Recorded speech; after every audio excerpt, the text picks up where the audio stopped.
Bonjour, chers frères et sœurs. Bonjour, madame. J'espère que votre journée se passe bien par la grâce de Dieu et que c'est difficile de rester centré sur Christ, mais c'est possible. Parce que nous avons tous beaucoup de distractions autour de nous, mais quand on est disponible dans notre tête à rester unis à Jésus, je pense que Dieu nous donne, et j'en suis sûre que Dieu nous donne la possibilité de garder notre attention sur lui, surtout quand il a un message à nous délivrer. En tout cas, c'est ce que je souhaite à chacun en ce moment, à travers ce moment qu'on va passer ensemble, que le Saint-Esprit guide chacun de nous, moi la première, et qu'il dispose chacun de nos cœurs, moi la première, parce que ce que je vais partager avec vous aujourd'hui, je dois déjà, premièrement, me l'approprier à moi. Et en tout cas, que Dieu nous fasse du bien cet après-midi. Alors, je vais partager avec vous ma diapo. Et est-ce que notre frère Daniel est là? Oui, tout à fait. Ah, mon cher Daniel, j'aime ta voix. J'ai compris. Et je ne suis pas la seule. Oh, tu es gentil. Donc, j'aurai besoin de toi. Oui, D'accord? pas de problème, avec On ne plaisir. change pas nos habitudes. Alors, chers frères et sœurs, alors, en tout cas, que la grâce de notre Seigneur Jésus accompagne chacun de vous. Et donc, avant de commencer notre étude, vous voyez le titre. Est-ce que vous voyez bien mon image? Très bien. Bon, gloire à Dieu. Vous voyez le titre. Donc, le titre, c'est la vraie religion. Hein? Et j'aimerais qu'en ce moment, chacun de nous se pose cette question. Je suis persuadée que nous sommes tous déjà posé cette question, mais qu'est-ce que vraiment la religion? Qu'est-ce que la religion de Dieu? Ça implique quoi? En quoi cela me concerne?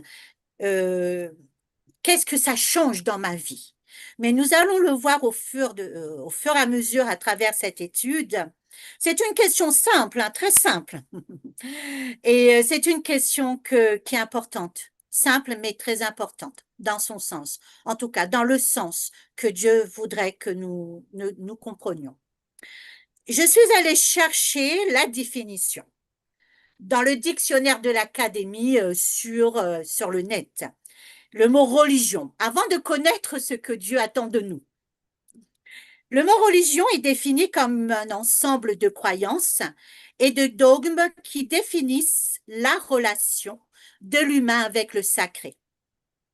C'est aussi un ensemble de relations que les personnes entretiennent avec des forces ou des êtres perçus comme surnaturels et sacrés. En résumé, c'est un système de croyances et de pratiques qui relie une communauté au divin ou à une réalité spirituelle. Alors, la plupart d'entre nous pensent connaître ce que c'est vraiment la vraie religion. On pense vraiment connaître la réponse. Pour certains, la religion consiste à aller à l'église. Hein. Pour d'autres, elle consiste à prier.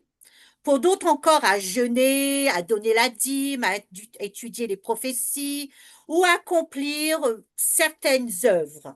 Mais est-ce réellement ainsi que Dieu définit la religion?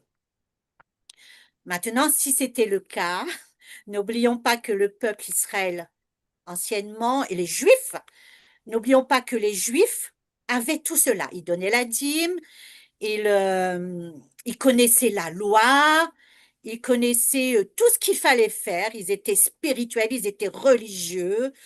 Et si c'était vraiment cela la vraie religion, alors les pharisiens auraient été des hommes les plus spirituels de leur époque. Mais pourtant, Jésus leur adressa certains des reproches les plus sévères de toute la Bible. Cela nous montre immédiatement qu'il existe une différence entre être religieux et posséder la véritable religion. Cet après-midi, mes chers bien-aimés frères et sœurs, laissons-nous guider par le Saint-Esprit et laissons-le répondre lui-même à cette question à travers Amen. la Amen. parole inspirée. Et nous découvrirons que la religion est beaucoup plus profonde qu'un ensemble de doctrines, un ensemble de pratiques ou de connaissances. C'est beaucoup plus profond que ça. Alors, toutes ces choses sont bonnes, hein? Toutes ces choses sont bonnes, vu qu'elle fait partie aussi. Mais ce n'est pas que cela. Ce n'est pas que cela. Alors, pour répondre à cette question, hein, revenons à Jésus lui-même, bien sûr, à la parole lui-même. Lorsque Dieu a voulu révéler son caractère au monde, il n'a pas envoyé un livre. Il a envoyé son Fils. La vérité, la vérité. La vérité est devenue visible. La vérité est devenue vivante. Écoutons ce que dit l'Écriture. Hop.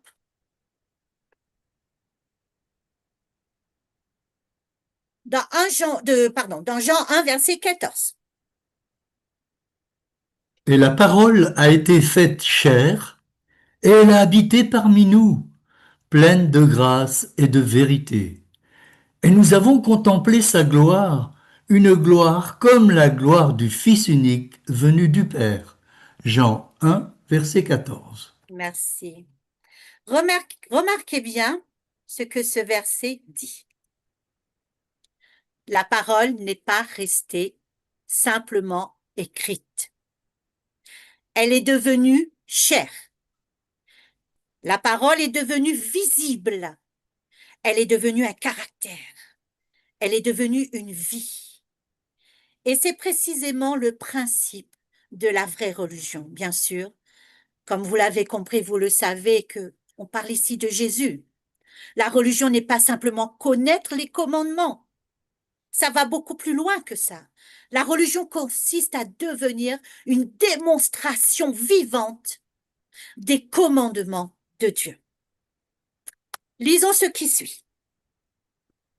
Vous êtes manifestement une lettre de Christ écrite par notre ministère, non avec de l'encre, mais avec l'Esprit du Dieu vivant, non sur des tables de pierre, mais sur des tables de chair, sur les cœurs. 2 Corinthiens chapitre 3 verset 3. Amen. Tout le monde peut réciter les commandements. Tout le monde connaît plus ou moins les 10 commandements et peut le réciter de tête, de mémoire. Mais connaître ces commandements n'est pas la religion. Ce n'est pas que la religion. Parce que là, on parle que d'une théorie. OK? La religion commence lorsque ce commandement-là devient visible dans notre vie. Jésus lui répondit, tu aimeras le Seigneur, ton Dieu, de tout ton cœur, de toute ton âme et de toute ta pensée. C'est le premier et le plus grand commandement. Et voici le second, qui lui est semblable. Tu aimeras ton prochain comme toi-même. De ces deux commandements dépendent toute la loi et les prophètes. Matthieu chapitre 22, les versets 37 à 40. Amen. De ces 2 commandements dépendra toute la loi et les prophètes. Tant que ce commandement reste une théorie, notre religion reste théorique. Lorsque cela devient une réalité dans notre vie, dans nos actes, dans nos pensées, dans notre cœur, alors la religion devient vivante. Le Saint-Esprit, c'est une question qui se pose naturellement par rapport au secret de la religion. Je parlais du Saint-Esprit, comme vous savez, que tout se fait par le Saint-Esprit. Comment passer de la théorie à la pratique? Comment la parole de Dieu peut-elle devenir une réalité dans ma vie? Le Saint-Esprit. La réponse est simple. Aucun être humain ne peut se transformer lui-même. Je suis le cep, vous êtes les sarments. Celui qui demeure en moi et en qui je demeure porte beaucoup de fruits, car sans moi, vous ne pouvez rien faire. Jean 15, verset 5. Amen. Un sarment est une branche de la vigne. Plus précisément, c'est la tige, comme vous le savez, qui pousse à partir du cep. Donc, c'est le tronc de la vigne qui va porter des feuilles et les grappes de raisin. Jésus dit, je suis le cep, vous êtes les sarments. Cette image a une profonde signification spirituelle. Le cep, bien sûr, représente Jésus, qui est la source de notre vie. Le sarment représente les croyants. Les sarments nous représentent. Nous qui recevons notre vie de Jésus et qui nous recevons aussi de lui notre force. Le fruit représente le caractère transformé, l'amour, l'obéissance, les bonnes œuvres et les personnes conduites à travers les bonnes œuvres, parce qu'il est dit, faites les bonnes œuvres et ceux qui verra les bonnes œuvres que nous allons faire glorifiera notre Père qui est dans les cieux. Je ne me rappelle plus quel est le verset. Et nous sommes un témoignage de Jésus. Vu que nous sommes accrochés au cep, nous devons rester accrochés au cep pour porter les bons fruits. Pas pour nous-mêmes d'une partie, oui, mais aussi pour être un éclairage pour les autres. Un sarment attaché au cep, mes frères et sœurs, reçoit la sève et produit du fruit. Mais un sarment coupé du cep se dessèche, meurt et ne peut plus porter aucun fruit. Et il est dit, c'est à leurs fruits que nous reconnaîtrons l'arbre. Et si notre arbre, notre source est Christ, c'est à travers nos fruits que ça va se voir, pas simplement en parole. C'est pour ça Jésus conclut, sans moi, vous ne pouvez rien faire. L'enseignement est clair.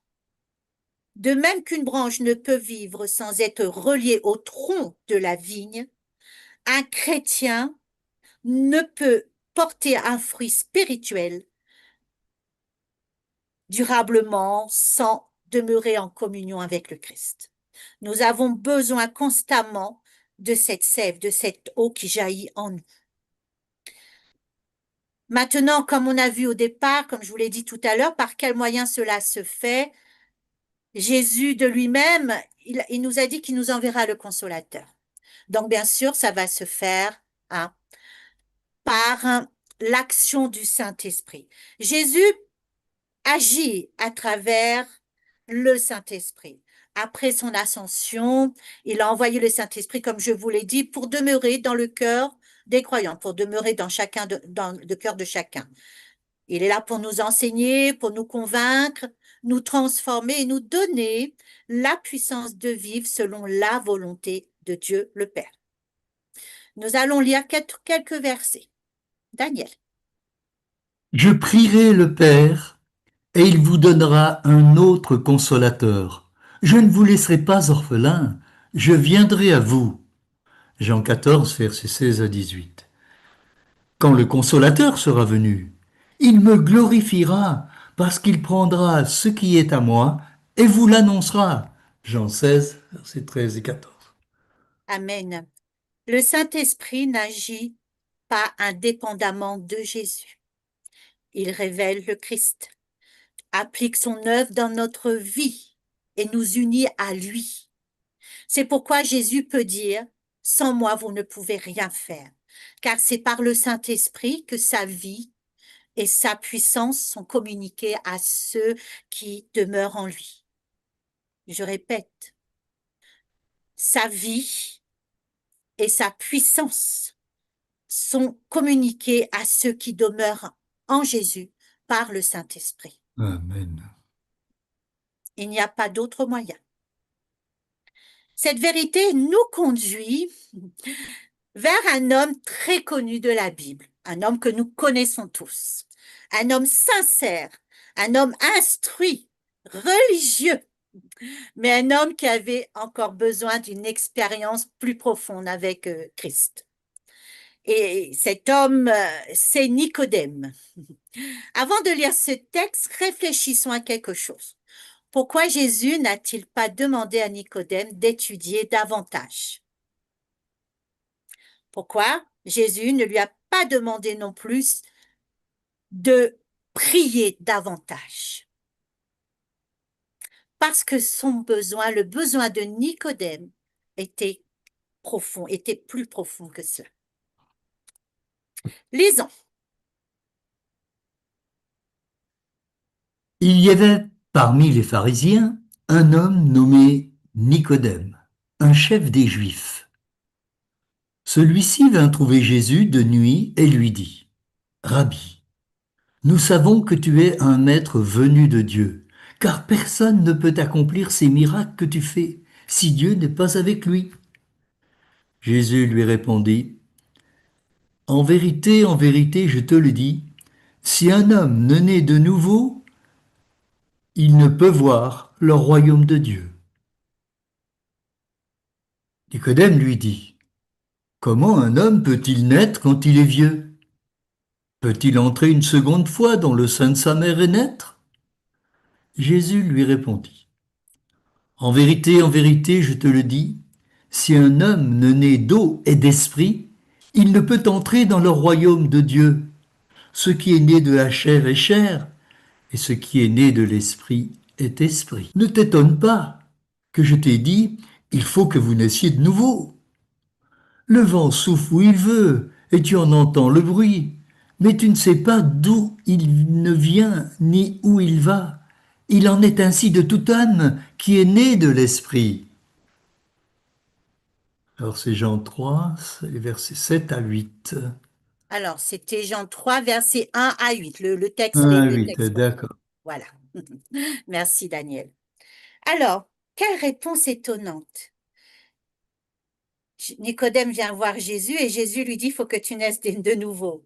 Nicodème n'avait pas demandé à Jésus comment naître de nouveau. Il ne comprend pas la réponse de Jésus. Mais Jésus voyait en Nicodème quelque chose que personne ne pouvait voir. Et que Nicodème lui-même était dans le déni. Il avait la connaissance. Mais il lui manquait l'expérience. Il connaissait les Écritures, mais il n'avait pas encore laissé Dieu transformer son cœur. Et c'est ça le souci. Pour mieux comprendre cette vérité, regardons un autre homme qui vient vers Jésus. Ce jeune homme, c'est le jeune homme riche. Et voici, un homme s'approcha et dit à Jésus, Maître, que dois-je faire de bon pour avoir la vie éternelle? Il lui répondit, Pourquoi m'interroges-tu sur ce qui est bon? Un seul est le bon. Si tu veux entrer dans la vie, observe les commandements.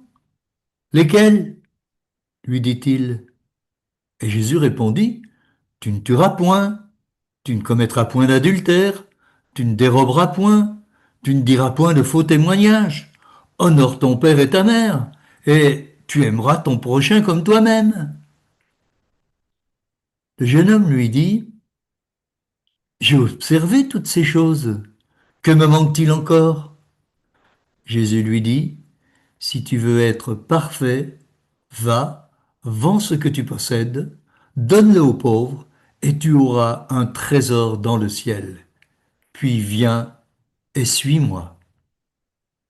Après avoir entendu ces paroles, le jeune homme s'en alla tout triste, car il avait de grands biens.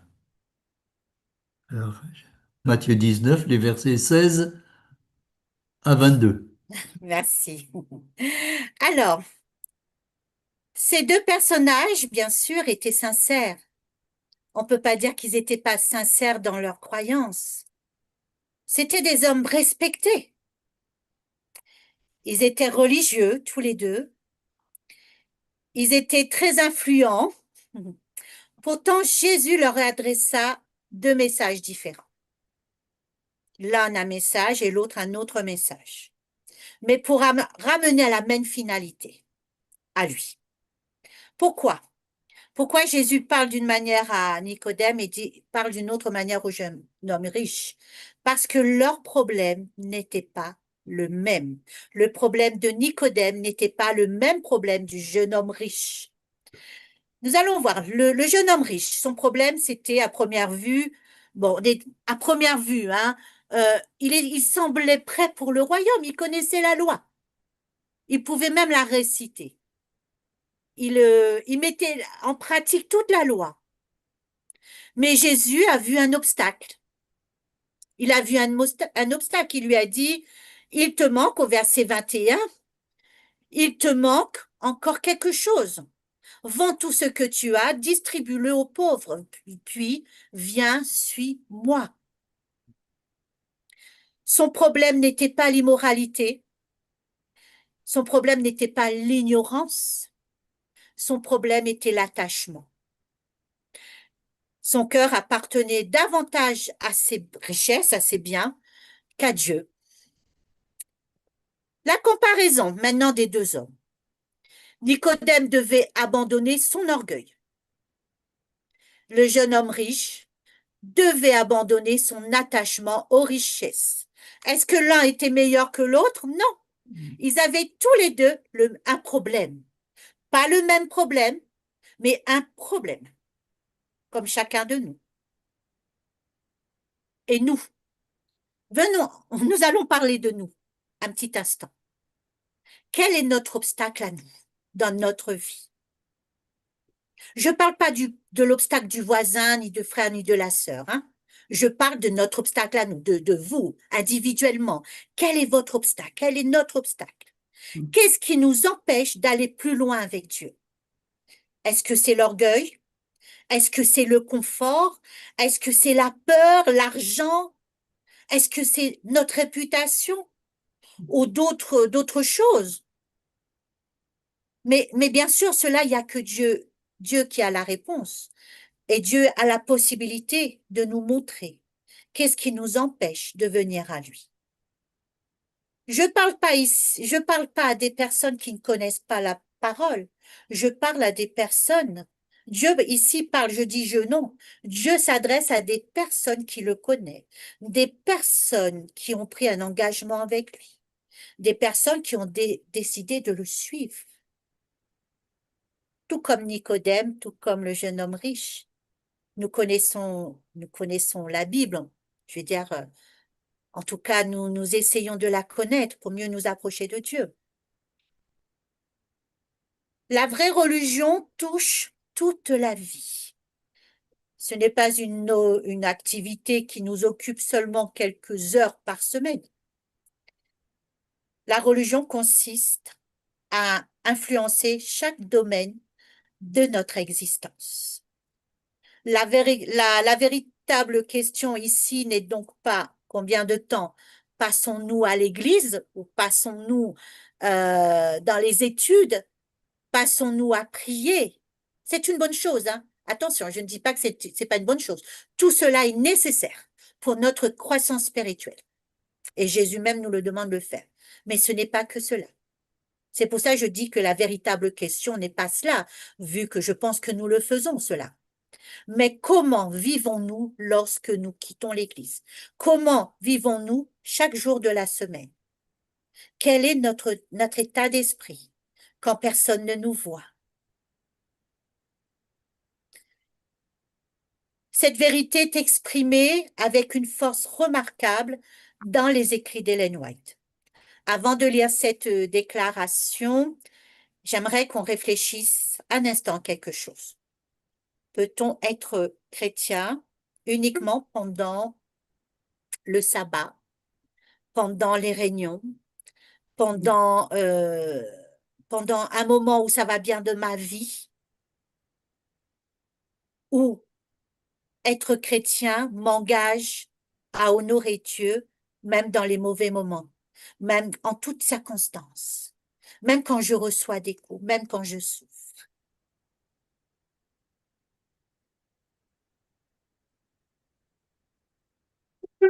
Christ, la présence de Christ dans notre vie doit transformer chaque détail de notre existence. Mais pour qu'il puisse agir ainsi, il faut que nous puissions le laisser faire.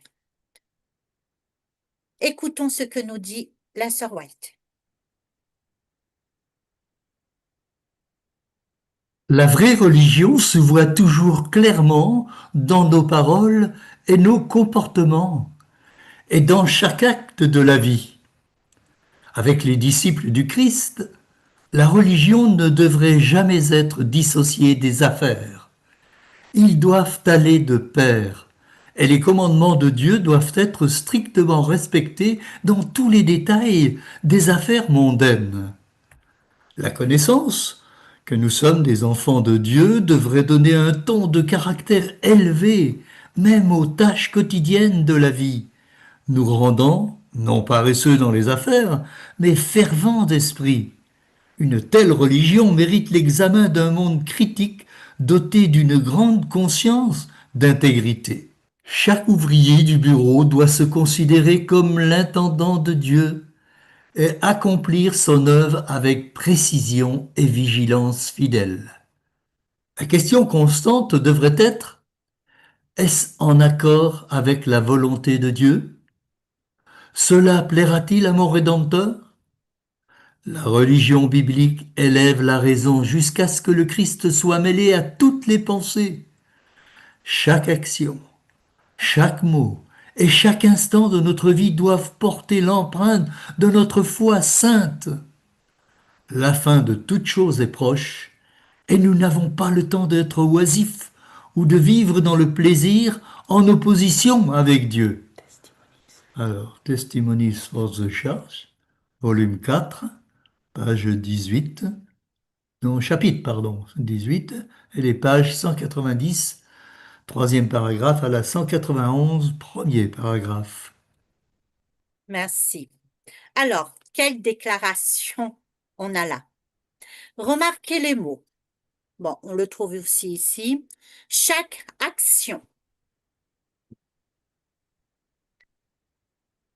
Pas simplement certains actes de la vie. On parle ici chaque acte de la vie. Pas simplement du côté spirituel.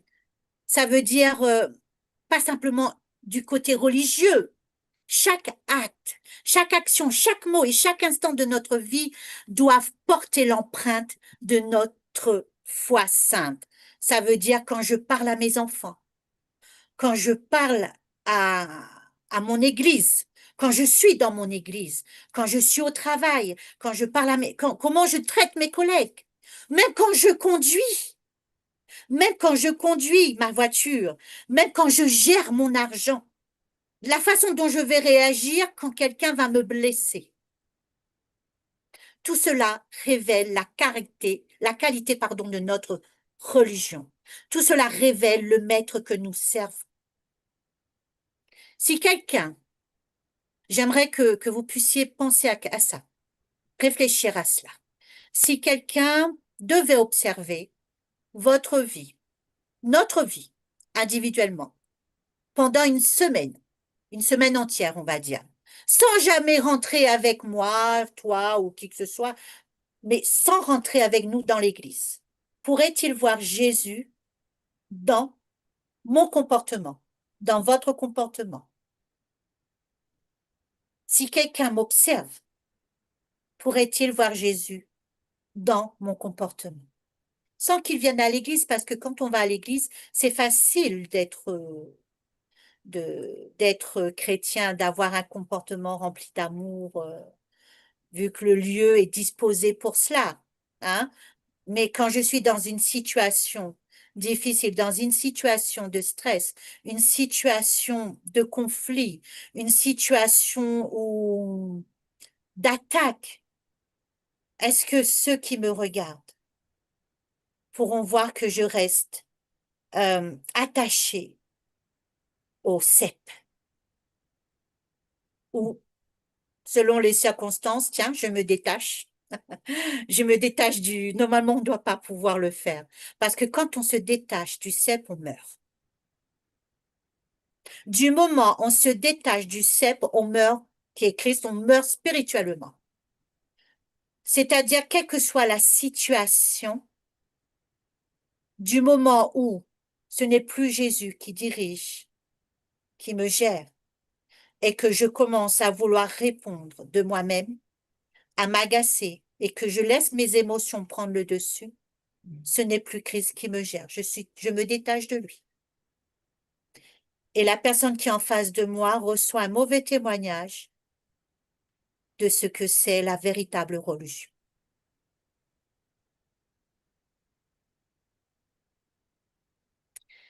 Le christianisme est une expérience vivante. Mes bien-aimés, beaucoup de personnes considèrent que le christianisme est une doctrine. Ils le considèrent comme un ensemble de croyances, comme une confession religieuse. Mais je ne dis pas que c'est pas cela, hein, mais le christianisme, pardon, est beaucoup plus que cela. Pour comprendre cela, écoutons cette déclaration inspirée. Prenons le temps de méditer chaque expression. Le christianisme a une signification bien plus large que celle que beaucoup lui ont donnée jusqu'à présent. Ce n'est pas un credo, c'est un principe vivant et animateur qui s'empare de l'esprit, du cœur, des motivations et de l'homme tout entier. Alors, il s'agit de Testimony to Ministers, intitulé donc le chapitre Les excuses ne valent rien, et c'est la page 421, quatrième paragraphe. Merci. Alors, elle dit que le christianisme n'est pas un credo. Autrement dit, ce n'est pas simplement quelque chose que l'on récite. Ce n'est pas un chapelet qu'on récite par cœur. Ce n'est pas simplement quelque chose que l'on croit. C'est quelque chose qui transforme, que l'on vit. C'est quelque chose qui agit. C'est quelque chose qui se vit. Lorsque Jésus est entré dans la vie de Pierre, Pierre a changé. Lorsque Jésus est entré dans la vie de Marie de Magdala, elle a changé.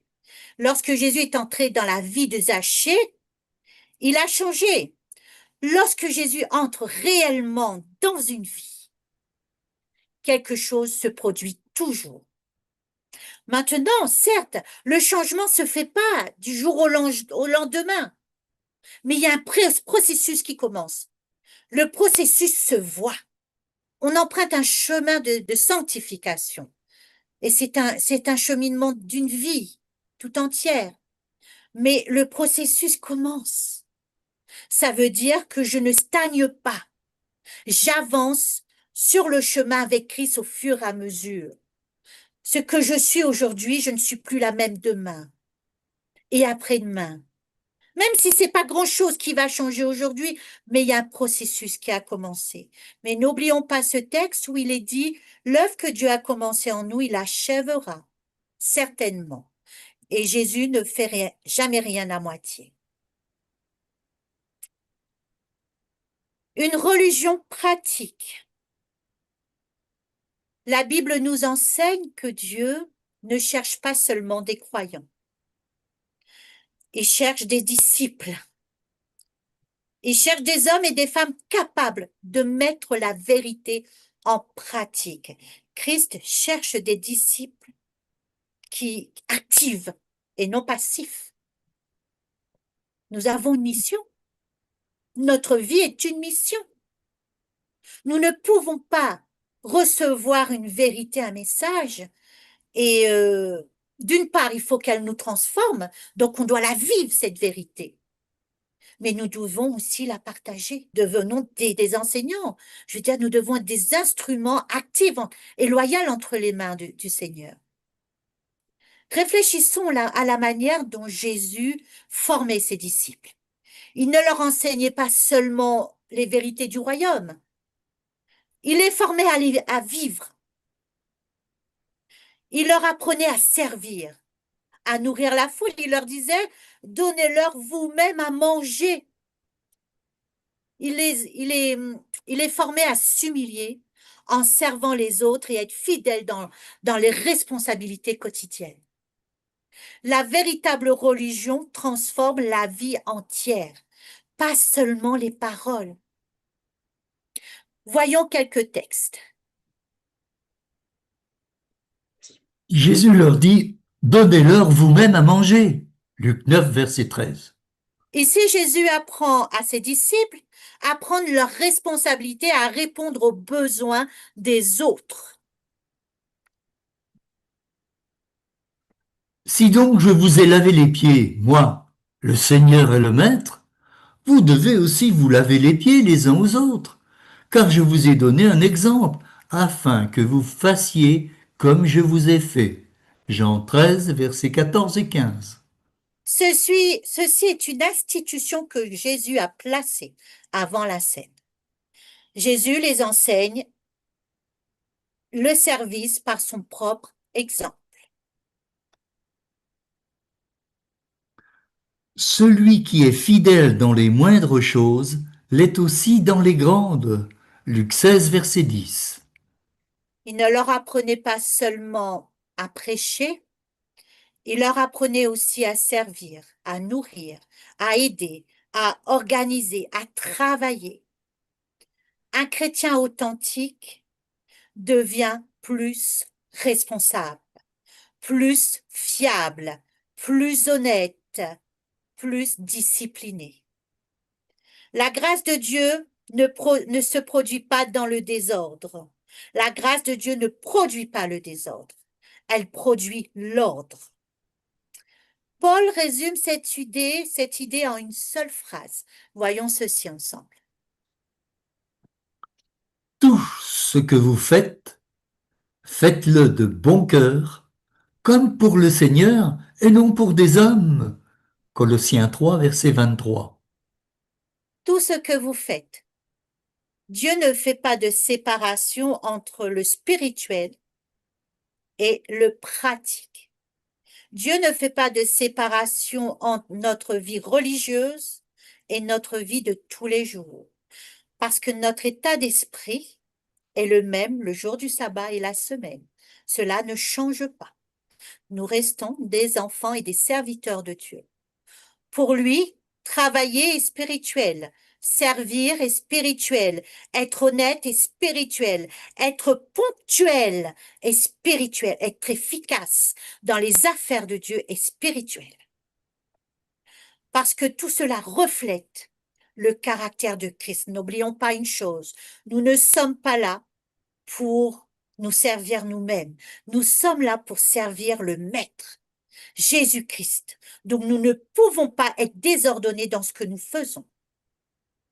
Même quand je travaille à l'extérieur, même quand je vais au boulot, même si j'ai un patron humain, mais mon patron divin, c'est le Christ. Même quel que soit l'endroit où je me trouve, Jésus est mon maître. Tout ce que je le fais de bon cœur, parce que c'est pour Dieu que je le fais. Quand j'éduque mes enfants, quand je parle à quelqu'un qui m'a blessé, quand j'essaye de faire mon travail pour le Seigneur, quand je suis dans l'œuvre pour Dieu, quel que soit quand je mange, quel que soit l'endroit où je suis, quelle que soit la chose que je fais, que je vais faire, je le fais pour le Seigneur. Et il y a un verset qui dit, euh, ça vient dans ma tête, je me rappelle plus de la référence, tout ce que vous faites, faites-le pour la gloire de Dieu, qui confirme celui-là.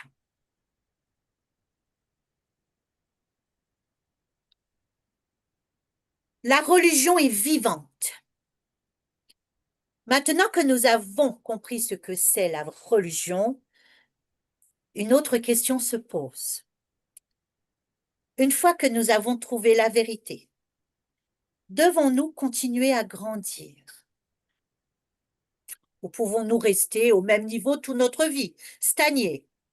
La vérité, elle est là, je l'ai reçue et il n'y a plus rien après. Il n'y a pas d'évolution. Est-ce que c'est cela? C'est ici que nous arrivons à une vérité essentielle. Tout ce qui vit grandit. Vous pouvez regarder autour de vous. Jésus utilise les choses de la vie pour nous enseigner. Regardez les fleurs. Vous plantez une germe ou quelle que soit la chose que vous allez planter pour ceux qui plantent. Elle va grandir. Un enfant grandit. Tout ce qui vit grandit. Un enfant grandit. Une plante grandit. Un arbre grandit.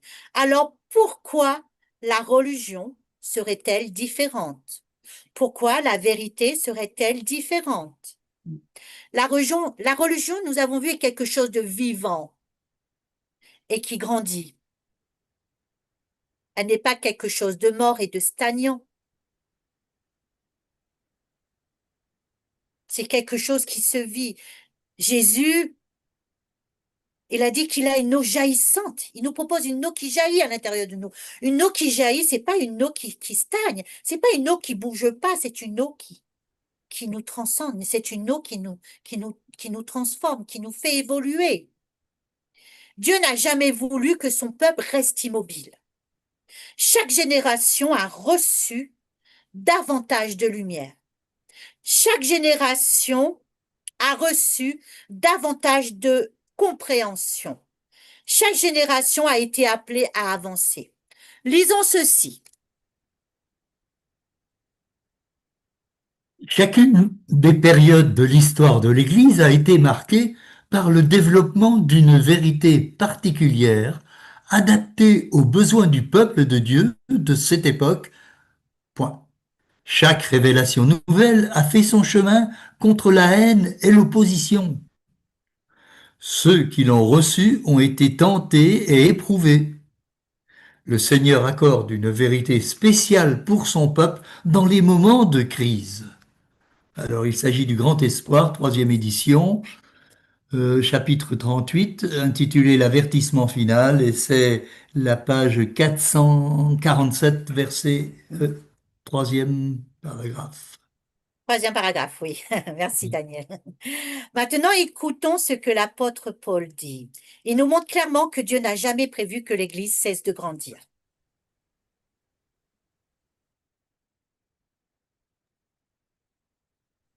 Et il a donné les uns comme apôtres, les autres comme prophètes, les autres comme évangélistes, les autres comme pasteurs et docteurs pour le perfectionnement des saints, jusqu'à ce que nous soyons tous parvenus à l'unité de la foi et de la connaissance du Fils de Dieu, à l'état d'homme fait à la mesure de la stature parfaite de Christ. Éphésiens chapitre 4, versets 11 à 13. Merci. Remarquez, je l'ai mis en rouge. Jusqu'à ce que nous soyons tous parvenus à l'unité de la foi et de la connaissance du Fils de Dieu. Jusqu'à. Le mot jusqu'à signifie que l'œuvre n'est pas terminée. L'Église n'est pas encore arrivée à destination. Nous avons encore besoin de croissance. Nous avons encore besoin de lumière. Nous avons encore besoin d'apprendre. Maintenant, j'aimerais, parce qu'on parle d'unité, qu'est-ce que l'unité selon Éphésiens 4, verset 13? J'aimerais qu'on puisse comprendre cela. Paul déclare que Dieu a donné à son Église différents ministères, que nous voyons dans le texte, afin que les croyants parviennent à l'unité de la foi, de la connaissance du Fils de Dieu. Mes frères et sœurs, ne nous trompons pas entre l'unité et l'uniformité. C'est deux choses différentes qui peuvent se compléter, mais c'est deux choses différentes. L'unité ne signifie pas que tous les croyants doivent avoir la même personnalité, les mêmes dons ou être toujours du même avis sur chaque sujet. Nous allons voir ce que Ellen White nous dit. Contrairement à l'uniformité veut dire que nous avons tous les mêmes pensées, nous pensons tous pareil, nous avons tout pareil. Nous sommes identiques, mais en tout. Nous sommes des jumeaux dans tout. Je dis un mot, l'autre pareil. Nous sommes tous pareils. Dans nos pensées, nous sommes tous du même avis. OK?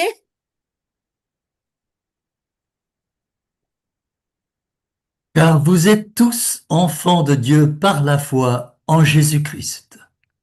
On trouve rarement deux personnes exactement identiques. Chez les êtres humains, comme parmi les choses du monde naturel, il y a de la diversité. L'unité dans la diversité parmi les enfants de Dieu, la manifestation de l'amour et de la patience malgré la différence de disposition. C'est le témoignage que Dieu a envoyé son Fils dans le monde pour sauver les pécheurs. Oui, alors voilà, Sons je te and laisse dire. Daughters of God. C'est un livre en anglais et voilà, je vais le lire en anglais. Sons, c'est les fils et les filles de Dieu. Voilà ce que ça veut dire en anglais. Et le passage, le titre, c'est En étant unis en tant qu'enfants de Dieu. Et c'est un livre de méditation. Et c'est la méditation du 6 octobre. Donc, c'est à la page Ah, 286. Voilà. très bien, merci. Je t'en prie. Merci à toi. Donc, nous voyons qu'elle écrit que l'unité dans la diversité est le plan de Dieu. Ainsi, mes frères et sœurs, deux croyants peuvent parfois avoir un désaccord et rester dans l'unité, mais il y a une condition à cela. S'ils recherchent sincèrement la volonté de Dieu, se respectent mutuellement et manifestent l'esprit du Christ. La Bible nous montre que Paul et Barnabas ont eu un désaccord sérieux et nous le trouvons cela dans Actes 15, versets 36 à 40. Mais ils sont restés des serviteurs de Dieu. La véritable unité ne consiste donc pas à penser exactement la même chose sur tout. Elle consiste à être unie dans la foi, dans l'amour, dans le caractère et dans le même objectif, suivre Jésus et obéir à sa parole. Pour nous, plus nous allons nous approcher de Christ, plus nous nous approchons les uns des autres. L'unité chrétienne est une harmonie produite par le Saint-Esprit et non une uniformité imposée par les hommes. Ça veut dire que on va former une unité, mais chacun de nous, nous allons d'abord être unis à Christ. Et quand nous sommes unis à Christ, Christ va permettre que nous puissions nous unir les uns les autres parce que la force, l'union fait la force. Mais est-ce que je vais penser comme l'autre? Est-ce que nous allons tout le temps être en accord sur un sujet? Non. Mais ça veut simplement dire que nous allons laisser Christ nous montrer c'est quoi le problème qu'on a. Nous allons décider de laisser Christ nous diriger, nous changer, nous transformer. C'est là-dessus que nous serons unis. C'est là-dessus que nous serons en accord. Parce que quand nous devons mettre de côté les choses qui nous éloignent et nous entourer et nous unir autour de Christ. C'est lui qui nous unit. Ce n'est pas ce que nous allons penser. C'est lui qui va nous unir parce que nous allons partir dans le même sens. C'est la vérité. Ça ne veut pas dire que je vais m'unir à une autre religion, ça ne veut pas dire que je vais m'unir à d'autres doctrines. Non, non, parce que dans notre propre, nous avons la vérité. Nous ne pouvons pas euh, nous comporter comme si nous n'avons pas la vérité. Hein, chercher d'autres choses. Non, nous recherchons la vérité et nous laissons Dieu nous apprendre, nous former à travers cette vérité. Mais ça va prendre, n'oublions pas tout à l'heure, que nous avons vu qu'il y avait deux personnages, Nicodème et le jeune homme riche. De quoi nous avons besoin, nous? Et il nous est dit jusqu'à ce que nous atteignions la parfaite stature du Christ. Et c'est lui qui va faire ce travail en nous. Dieu a toujours conduit son peuple progressivement. Je reviens un petit peu par rapport à ce qu'on a parlé tout à l'heure de cette religion, de cette vérité qui progresse, qui avance. Lorsque nous examinons toute l'histoire biblique, du début jusqu'à la fin, nous découvrons un principe remarquable. Dieu n'a jamais révélé toute la vérité à une seule génération. Il a conduit son peuple étape par étape, progressivement, selon leurs besoins, comme un enseignant qui adapte ses leçons à la capacité de ses élèves. Lisons ceci.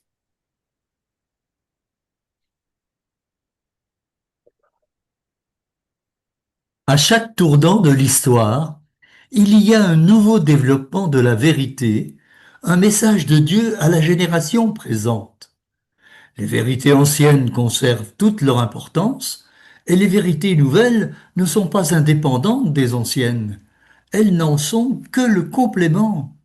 Les vérités nouvelles ne peuvent être comprises qu'à la lumière des anciennes. Quand le Christ voulut exposer à ses disciples la vérité de la résurrection, il commença par Moïse et tous les prophètes, et il leur expliqua dans toutes les Écritures ce qui le concernait. D'un autre côté, la lumière qui brille dans les vérités nouvelles illumine celle du passé. Celui qui rejette ou néglige les nouvelles ne possède pas vraiment les anciennes. Elles perdent pour lui leur puissance vivifiante et deviennent une forme inerte. Alors il s'agit des paraboles de Jésus, euh, chapitre choses nouvelles et choses anciennes, à la page 104, troisième paragraphe. Alors,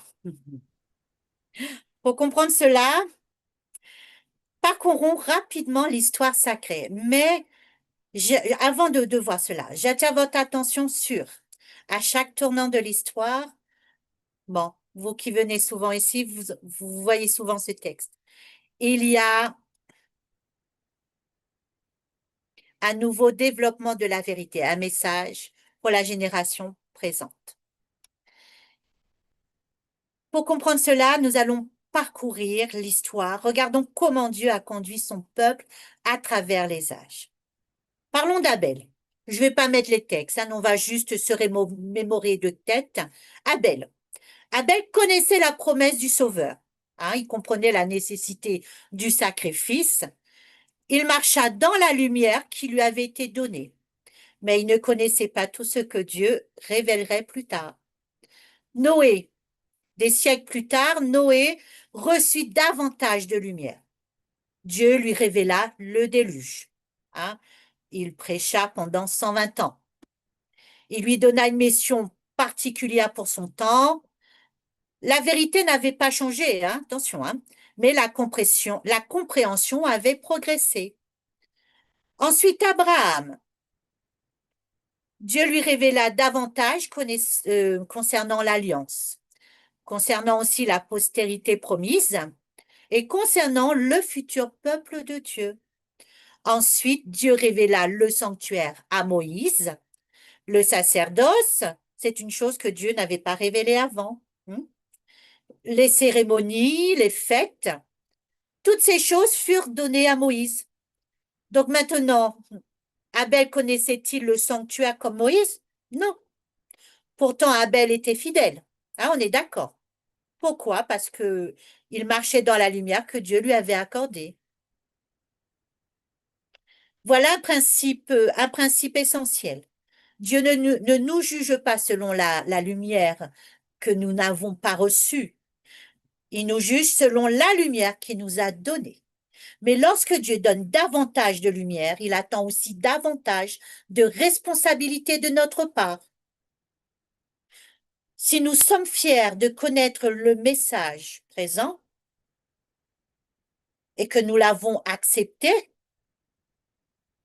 nous avons une responsabilité. Cela nous engage. Nous avons une responsabilité devant Dieu. On ne peut pas dire que je reçois la lumière et que je reste comme ça, sans rien faire. OK, c'est tout. Non, non, non, non. Il y a une action dans ma vie. Qu'est-ce que je fais? Comment je me positionne pour Dieu à travers la lumière par rapport à cette lumière qu'il m'a donnée? Quelle devrait être mon attitude? Je peux me chercher toutes les raisons possibles pour ne pas travailler pour le Seigneur, pour ne pas œuvrer pour lui. Je peux dire je n'ai pas de voiture, je peux dire je suis malade, je peux dire que je peux me trouver toutes les excuses, tous les défauts du monde. Mais je suis désolée pour vous, mais devant Dieu, ça ne marche pas. Parce que Dieu a la possibilité de nous faire travailler pour lui là où il nous a placés. Il y a toujours un moyen d'œuvrer pour le Seigneur auprès de nos voisins. Je ne suis même pas obligée de sortir, parce que chacun a des dons. Oublions pas ce qu'on a vu au départ. Chacun a des dons. Là où Dieu nous a placés, Dieu nous donne la possibilité de travailler pour lui selon le moyen qu'il nous a donné. Maintenant, c'est à nous de demander à Dieu, qu'est-ce que je peux faire pour toi aujourd'hui?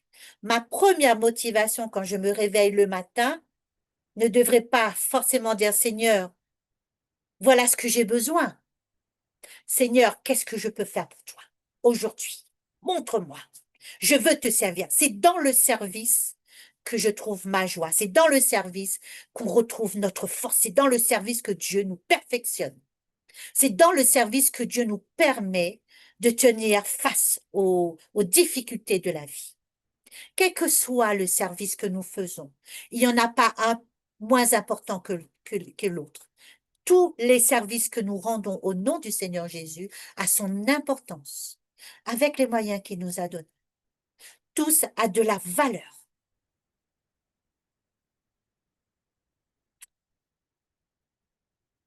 Les, si on avait parlé de Moïse, le peuple juif attendait, bien sûr, par rapport à ces cérémonies, toutes ces cérémonies qui annonçaient la venue de Jésus. Donc, ils savaient que le Messie allait venir. Mais pourquoi les Juifs ont-ils rejeté Jésus? Pourquoi? Cette question est très importante pour nous aujourd'hui. Car si nous comprenons leur erreur, nous éviterons de la reproduire.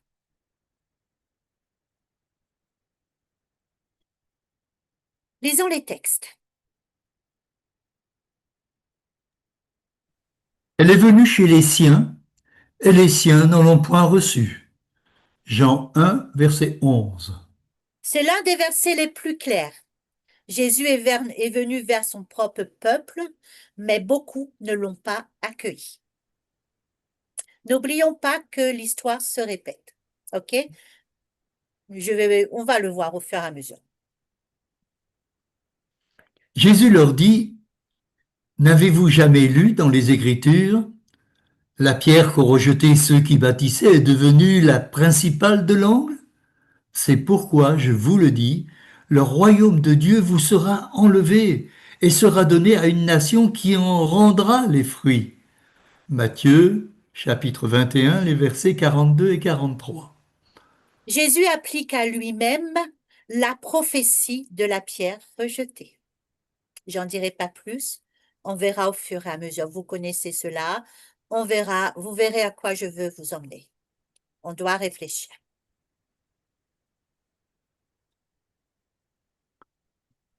Jésus pleure sur Jérusalem parce que la ville n'a pas connu le temps où elle a été visitée. Luc 19, 41-44. Jésus pleure sur Jérusalem parce que la ville n'a pas connu le temps où elle était visitée. Les Juifs étaient-ils des païens? Non. Étaient-ils des idolâtres? Non. Ils étaient le peuple choisi. Ils possédaient les Écritures. Ils attendaient le Messie. Ils priaient, ils jeûnaient, ils donnaient leurs dîmes, ils fréquentaient le temple. Pourtant, ils ont rejeté Jésus. Pourquoi? Parce qu'ils étaient attachés à la lumière passée, mais refusaient la lumière présente.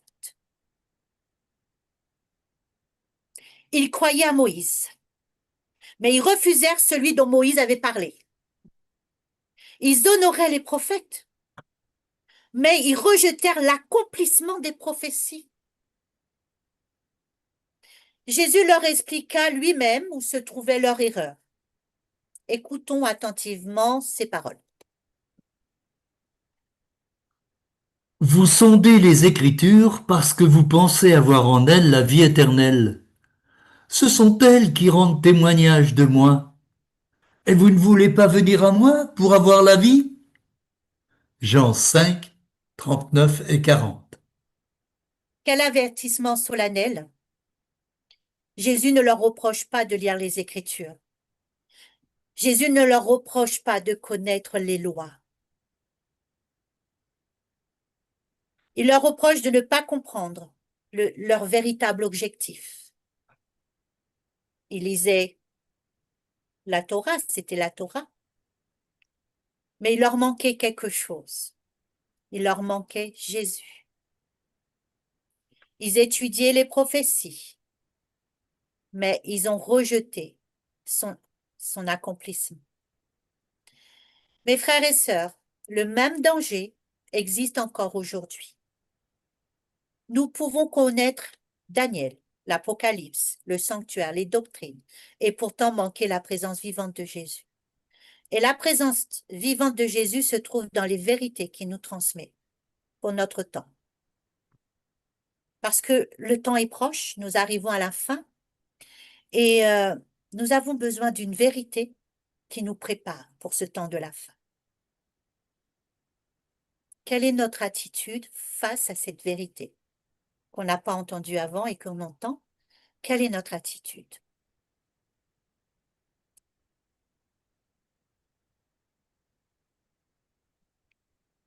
La religion est progressive. Je reviens sur cette religion qui est progressive.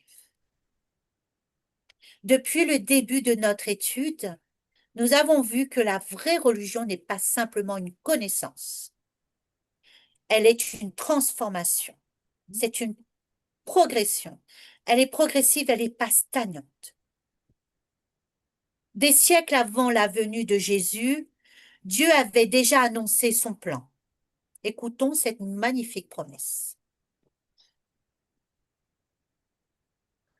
Je vous donnerai un cœur nouveau, et je mettrai en vous un esprit nouveau.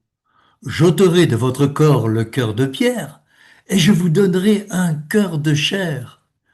Je mettrai mon esprit en vous, et je ferai en sorte que vous suiviez mes ordonnances, et que vous observiez et pratiquiez mes lois. Ézéchiel 36, les versets 26 et 27. Merci. Remarquez quelque chose de très important. Dieu ne dit pas, faites de votre mieux pour changer votre cœur. Ôtez-moi le doute. Ce n'est pas ce qui est écrit ici. Par contre, il dit, je vous donnerai un cœur nouveau. Je vous donnerai un cœur nouveau et je mettrai en vous un esprit nouveau. J'ôterai de votre corps le cœur de pierre et je vous donnerai un cœur de chair. La véritable religion commence lorsque Dieu accomplit en nous ce que nous sommes incapables de faire par nous-mêmes. Combien de fois avons-nous essayé de changer, de changer seul? Combien de fois avons-nous promis, Seigneur, je vais faire mieux demain? Et pour retomber quelques jours plus tard. La solution n'est pas davantage d'efforts humains. Et c'est ça notre problème. La solution est davantage de Christ dans notre vie, davantage du Saint-Esprit, davantage de dépendance envers Dieu. Car, n'oublions pas, sans moi, vous ne pouvez rien faire. Christ lui-même l'a dit.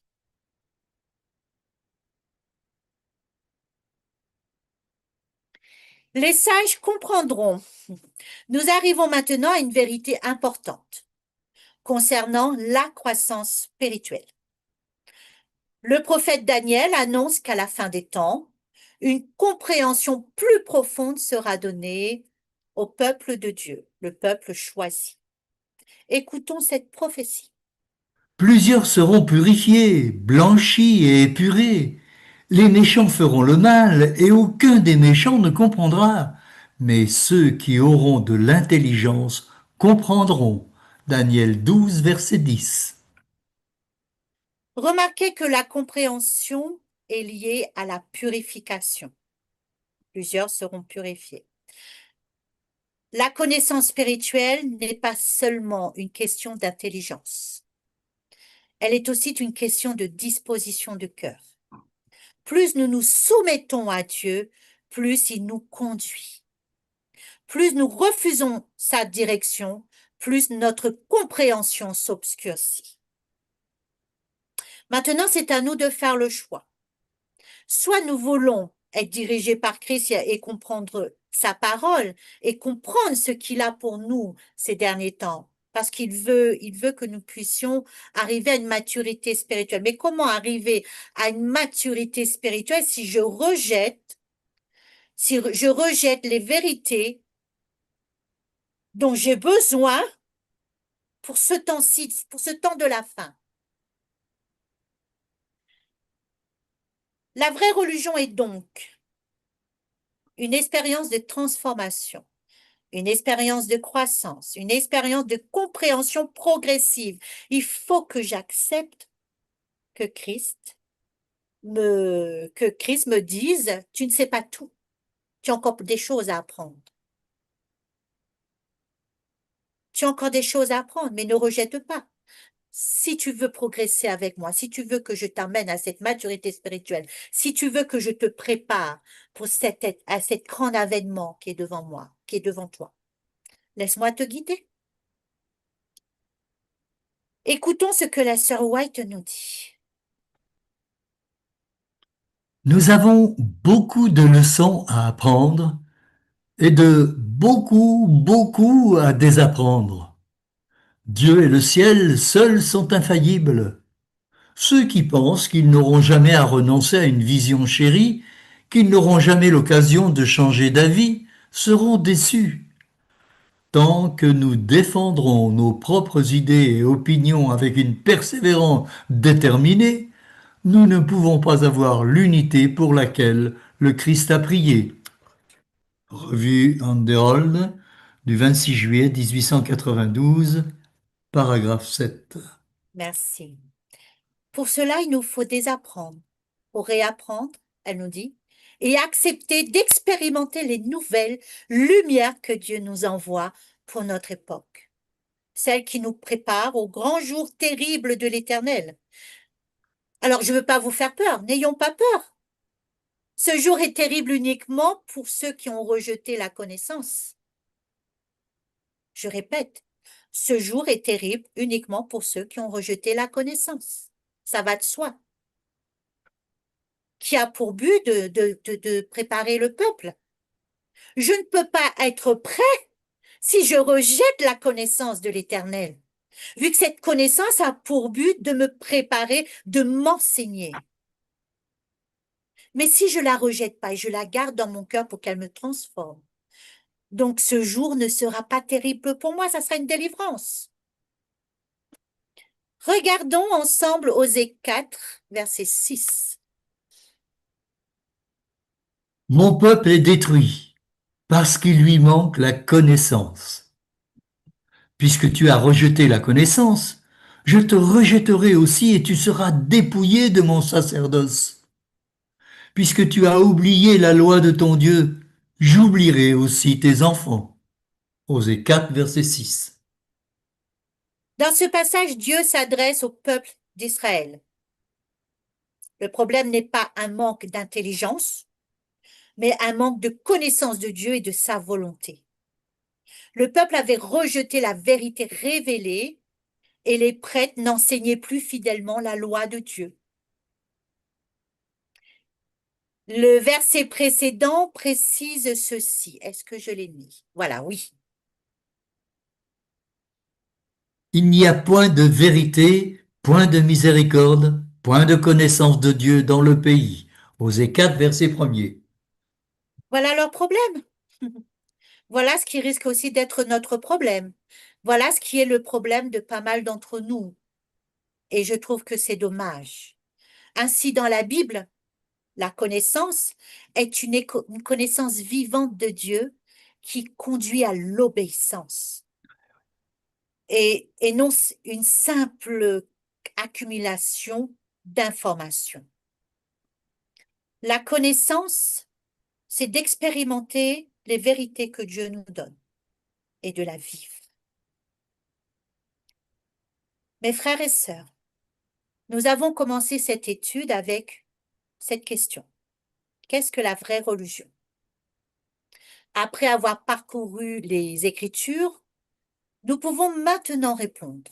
La vraie religion n'est pas simplement une doctrine, une église, une cérémonie, une activité religieuse. La vraie religion est Jésus-Christ vivant dans le cœur. Jésus-Christ vivant dans le cœur. Jésus-Christ à travers les vérités, vu que Jésus-Christ est le chemin, la vérité et la vie. Si j'ai donné ma vie à Jésus, qui est le chemin, il va me conduire à la vérité. Et cette vérité est progressive. Cessons de nous dire que nous connaissons toute la vérité, que nous n'avons plus rien à apprendre. Apocalypse 3, qui parle justement de cette, que nous pensons que nous avons toute la vérité, que nous voulons rien d'autre. Et que Jésus nous dit que nous sommes pauvres, misérables, aveugles et nuls. Refusons ces idées-là. Refusons d'être ainsi. Acceptons d'être guidés par l'Esprit de Dieu. Acceptons d'être enseignés par lui. Mettons notre orgueil de côté. Mettons cela de côté. Dieu nous aime. Il nous a dit que je mets devant toi la mort et la vie. Mais choisis la vie. La vie se trouve dans la parole de Dieu. Cette parole qui s'est faite chair, Jésus-Christ. Christ continue à nous révéler ces vérités. Maintenant, c'est à nous de nous positionner. Jésus-Christ qui est la parole devenue vie, c'est le caractère de Christ qui doit être reproduit dans son peuple. La parole est aussi vivante dans notre cœur. Cette parole nous transforme. Cette parole nous permet d'atteindre cette maturité spirituelle qui n'est pas parfaite pour le moment, mais tous les jours. Nous devons accepter que Christ nous change, que Christ nous transforme. Recevoir la connaissance, pas que là, mais aussi là-dedans, pour qu'elle nous change entièrement. La vraie religion est une expérience qui transforme, qui nous fait grandir. C'est une expérience qui continue à avancer avec Dieu à travers les lumières révélées. Avant de terminer, j'aimerais que chacun de nous réfléchisse personnellement, non pas à son voisin, non pas à son frère ou à sa sœur, mais à lui-même, parce que c'est facile de voir les défauts des autres. C'est très facile. Mais parfois, on est tellement ébloui par les défauts des autres qu'on ne voit pas que chez nous, ça déborde. Alors, cessons de voir ce qui se passe chez le voisin. Regardons à nous-mêmes et posons-nous la question. Est-ce que ma religion est vivante? Est-ce que ma foi est réelle? Est-ce que je grandis encore avec Dieu? Est-ce que je suis prêt à accepter toute la lumière que Dieu désire me donner? Ou je continue à fermer mes yeux, à avoir cet esprit de Laodicéen, de dire que non, j'ai ce qu'il me faut. Mais n'oublions pas qu'en disant cela, c'est pas à moi que vous le dites, c'est à Dieu que vous le dites. Ce que tu as de plus pour moi, Seigneur, je ne veux pas. C'est entre vous et lui. Moi, je trouve que c'est triste, je serais triste pour vous. Mais c'est entre vous et lui. Est-ce que Jésus vit réellement en moi?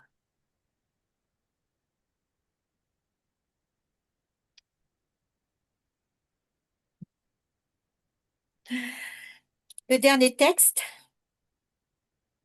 On t'a fait connaître, ô homme, ce qui est bien, et ce que l'Éternel demande de toi, c'est que tu pratiques la justice, que tu aimes la miséricorde, et que tu marches humblement avec ton Dieu. Michée, chapitre 6, verset 8. Amen. On t'a fait Amen. connaître, ô homme. Donc, on n'est pas dans l'ignorance. Ce qui est bien, ce que l'Éternel demande de toi. On sait ce que Dieu attend de nous. Il nous le dit. Depuis que nous avons accepté Jésus dans notre vie, nous savons ce qu'il attend de nous. Nous étudions notre Bible, nous connaissons le message. Ce qu'il veut, c'est que nous pratiquons la justice, que nous aimons la miséricorde et que nous marchons humblement avec lui. Voilà ce qu'il attend de nous. Que le Seigneur nous accorde non seulement de connaître la vraie religion, mais surtout de la vivre chaque jour. c'est-à-dire Christ en moi. C'est ça la vraie religion. Amen. Amen, Amen. amen. Amen. Merci, C'était très Mylène. beau, Mylène. Merci, Gloire à Mylène. Dieu. Et oui, voilà, j'allais dire gloire à Dieu. Nous bénissons de l'Éternel, nous glorifions l'Éternel qui t'a mis sur le cœur de nous faire cette prêche. C'est une prêche qui est très, très intéressante et très bien. Merci pour toutes les connaissances, pour cette vraie religion, cette religion qui nous transforme, qui nous fait grandir, cette religion qui est vivante et qui doit être là, comme tu dis. Voilà. Merci beaucoup. Maintenant, s'il y a des frères et des sœurs qui ont des questions à poser à la sœur Mylène, voilà, la voie est libre.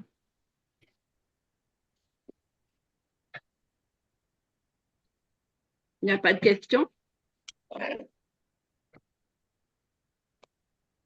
C'était très clair, hein. Bon, il n'y a pas de questions, hein? Gloire à Dieu. Mhm. Oh, nous rendons gloire à Dieu pour cette prêche. Gloire Merci, à Dieu. Mylène. Bah, écoutez, s'il n'y a pas de questions, nous allons passer à la prière. Mylène, tu vas faire la prière de la fin. Je veux bien. Merci. Merci. Prions ensemble.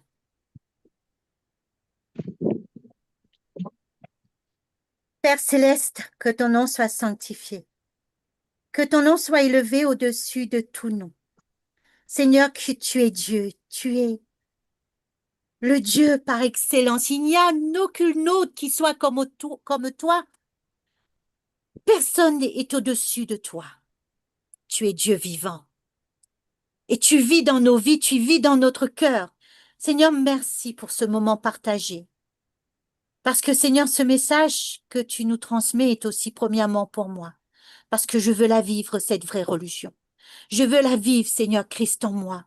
Je veux, Seigneur, me dépouiller de tout ce qui m'empêche d'avancer de toi et que chacun de nous, Seigneur, ici présent, chacun de nous qui écoutons cette étude, que ce soit à travers le YouTube ou le Zoom, que nous puissions, Seigneur, nous dépouiller de tout ce qui nous empêche d'approcher de toi.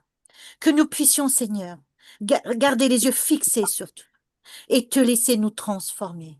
Nous avons soif, Seigneur, de ta présence dans notre vie. Nous avons soif, Seigneur, de te connaître davantage. Parce que c'est en ayant cette relation avec toi, cette relation qui est vivante, parce qu'elle doit être vivante, parce que tout ce qui vit est vivant et progressif. Seigneur, que cette relation soit de plus en plus forte. Que cette vérité, nous l'acceptons, que cette vérité trouve sa place dans notre vie, dans notre cœur et qu'elle nous transforme, Seigneur. Qu'elle nous, qu'elle nous chamboule. Qu'elle nous chamboule, Seigneur, parce que c'est comme ça que tu nous apprends à marcher avec toi. Même si elle nous dérange, alors dérange-nous. Dérange-nous, Seigneur. Dérange-nous, parce que nous avons besoin de sortir de cet état de confort spirituel, parce que nous croyons tout savoir. Nous croyons, Seigneur, que nous sommes des grands savants. Mais Seigneur, face à toi, nous sommes rien. Face à toi, nous sommes rien. Alors, Seigneur, viens. Viens, chamboule-nous. Change nos cœurs de pierre et donne-nous un cœur de chair. Ce cœur, Seigneur, qui apprend à t'aimer. C'est ce cœur qui accepte que tu agis en nous. Ce cœur qui accepte d'être transformé par toi. Ce cœur qui accepte d'être guidé jusqu'à cette maturité spirituelle, Seigneur. Nous avons un événement devant nous, cette tribulation. Ce n'est pas une fable, ce n'est pas un mythe, c'est une réalité. Mais permets que cette réalité, Seigneur, soit connue par ton peuple, parce que beaucoup, Seigneur, l'ignorent, beaucoup la rejettent. Et c'est triste, Seigneur, ce n'est pas de la colère que je ressens, c'est de la tristesse parce que je les aime. Et je veux qu'ils soient sauvés, Seigneur. Je veux qu'ils se préparent pour cet avènement. Alors, Seigneur, touche le cœur, je t'en supplie. Permets-nous d'être remplis de cet amour que tu as pour nous. Permets-nous de leur apporter notre amour. Permets-nous de leur donner l'envie, Seigneur, de connaître ce message, cette vérité que tu as pour nous actuellement. Permets-nous, Seigneur, je t'en prie, de vivre cela et de donner un bon témoignage de cela, déjà entre nous, déjà dans nos foyers, déjà dans notre église, déjà dans notre association, dans notre comité, déjà, Seigneur, au fur et à mesure auprès de nos voisins, auprès de tous ceux qui nous entourent, Seigneur. Permets-nous de vivre cet amour, mais que nos frères et sœurs, Seigneur, comprennent et acceptent cette vérité qui a le pouvoir de changer, le pouvoir de transcender, le pouvoir de nous aligner à tes principes, de nous aligner à toi. Que ta volonté, Seigneur, soit faite sur chacun de nous. C'est dans le nom puissant du Seigneur Jésus pour ta gloire que je t'ai prié. Amen.